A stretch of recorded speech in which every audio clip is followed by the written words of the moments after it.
Bom, gente, nesse vídeo eu vou mostrar para vocês aqui um software de editoração gráfica que era utilizado lá no final da década de 80 para construir materiais assim como newsletters, como peças para impressão, né? Eram peças para impressão com editoração de texto e um pouco de imagem, né? É um software muito pouco conhecido, chamado Newsmaster, mas era um software bastante usado, assim, ele não foi um software muito famoso, né? Mas vamos lá. Então, o News, assim, Newsmaster, ele era interessante, ele tinha uma interface, né, própria, né, diferente, assim, porque era um software que tinha um apelo gráfico, né, porque as construções que iam ser impressas tinham que ser visualizadas graficamente, né. Ah, a primeira coisa que é realmente estranha nele, né, estranha para nós hoje, né, é que há um problema sério com relação a acentos, acentuação. Veja que esse software ele nunca foi pensado para ser trabalhado internacionalmente, né? Era um software basicamente para o mercado norte-americano, né? Então, como é que ele funcionava? Você não tinha mouse, né?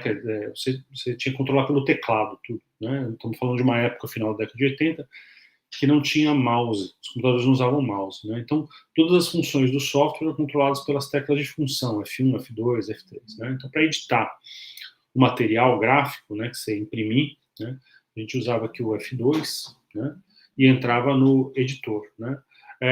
O que a gente está vendo aí é uma página que tem um cabeçalho, né, e duas colunas. Isso podia ser editado, né. Então, aqui em F4, a gente via o layout da página, você poderia adicionar colunas, né, ou tirar colunas, e a mesma coisa, podia adicionar cabeçalho ou tirar o cabeçalho, né. Então, era essa a configuração gráfica que você tinha à disposição na ferramenta, né. Para escolher que tipo de família tipográfica, né, não eram muitas, mas ele tinha uma disposição de famílias tipográficas, né, então você poderia escolher com dimensões já pré-definidas, né, você não tinha muita opção de modificar isso, né, estamos falando de uma época que não existia ainda a fonte TrueType, né, a gente não tinha essa parte de tipografia digital muito bem estabelecida, né, então a gente escolhia aqui, né, qual corpo tipográfico queria utilizar, né, vamos tirar aqui o zoom, né, vou colocar aqui para ver o tamanho da dimensão inteira da página.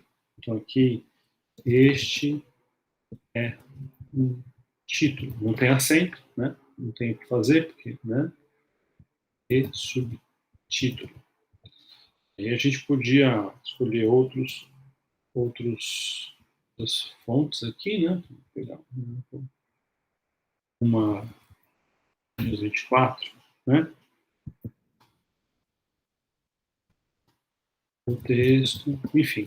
Para você colocar algum elemento, né, gráfico, né, a gente tinha essa opção F3 ali, né, que a gente podia colocar os elementos. Eu acho que eu não tenho nenhum carregado aqui, não tem nenhum dos arquivos de artwork, né, que eram pré-fabricados, né, quer dizer, eram ilustrações pré-definidas que você já podia carregar e colocar, mas pelo menos desenhar linhas aqui, né, eu não tenho, acho que, esse artwork instalado, né, mas pelo menos linhas, quadrados, blocos, assim, a gente conseguia fazer, né, então a gente podia desenhar, né, alguma coisa assim, ou atravessar, enfim, fazer o que quisesse, definir patterns aqui, por exemplo, isso aqui, né?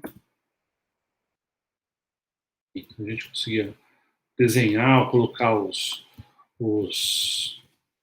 ah, os blocos de. Não era esse daqui, né? Colocar aqui em F3, a gente teria acesso aqui a diversos arquivos, né? De ilustrações prontas para colocar. Mas como a gente não tem, então, infelizmente, não tem como incluir, né? Mas, enfim, aí você podia enxergar a página toda, né? Um zoom, ou a lateral inteira, completa, né?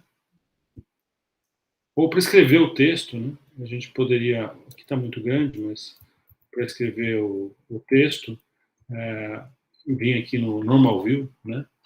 E editar, né? Então era um princípio de um editor gráfico, não era estamos falando de uma época assim que Ventura Publisher não era estava ainda começando a ser desenvolvido, então essa é uma ferramenta muito rudimentar para se trabalhar ali com editoração gráfica, mas ela servia a um propósito, assim, eu acho que eu tinha meus 14, 15 anos na época e usava essa ferramenta para fazer trabalhos do colégio, né? Escrever, imprimir, né? Então a gente depois imprimia, né? Construía isso aqui, gravava e depois imprimia. Era para isso que servia, era muito prático para esse tipo de coisa, né? Mas de fato não era uma ferramenta profissional, de uso profissional, para o mercado de desktop publishing, né? Era mais uma ferramenta para consumidor mesmo.